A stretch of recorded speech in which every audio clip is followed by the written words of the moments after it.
दोस्तों स्वागत है आपका फैक्ट 31 चैनल के एक और नए वीडियो में।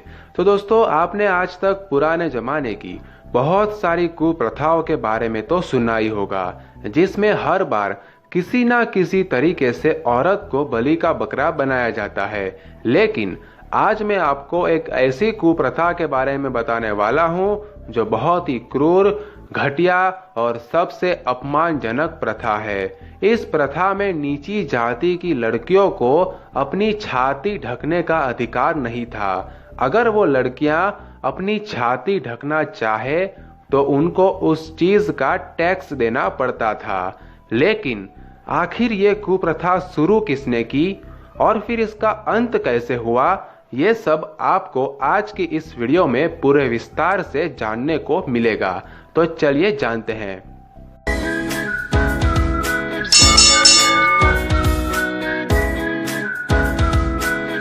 तो दोस्तों इस कुप्रथा का जिक्र आपको दीवान जर्मनी दास की किताब महारानी में भी मिल जाएगा।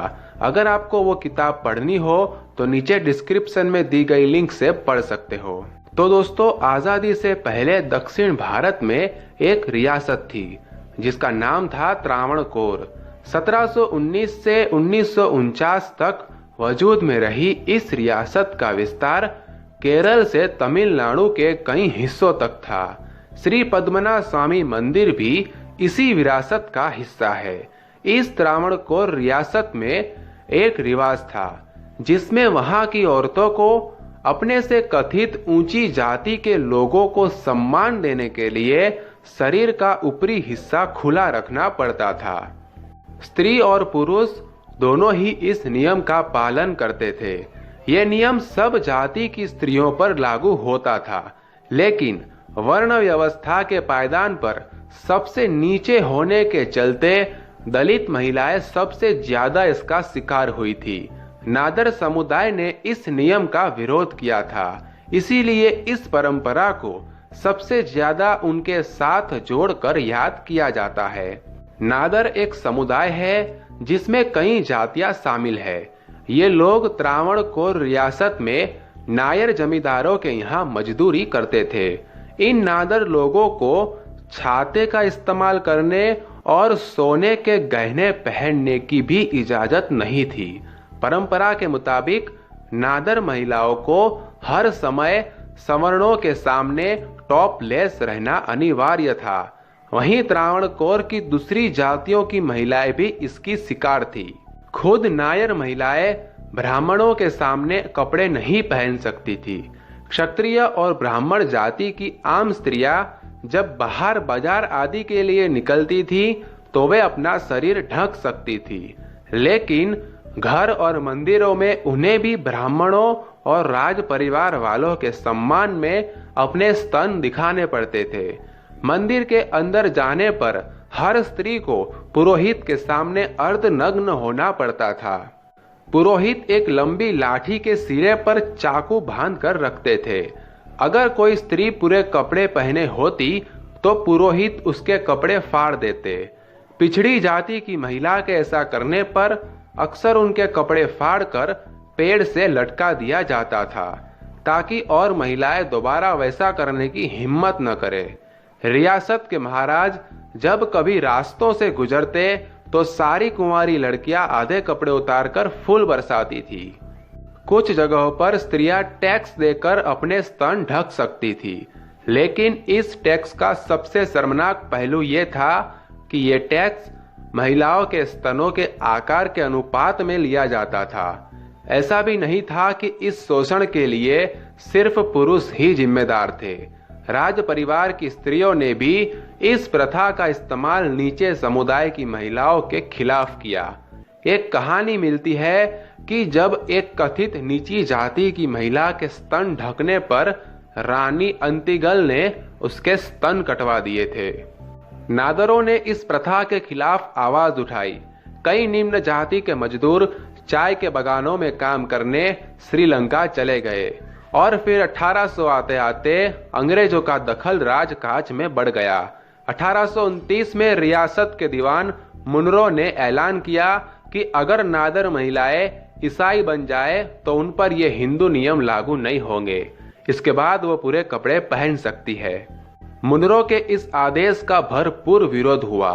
मुनरो की अदालत में जो महिलाएं आई थी उन्हें दरवाजे पर अपने कपड़े उतार कर रखने पड़े, तभी कार्यवाही आगे बढ़ सकी थी।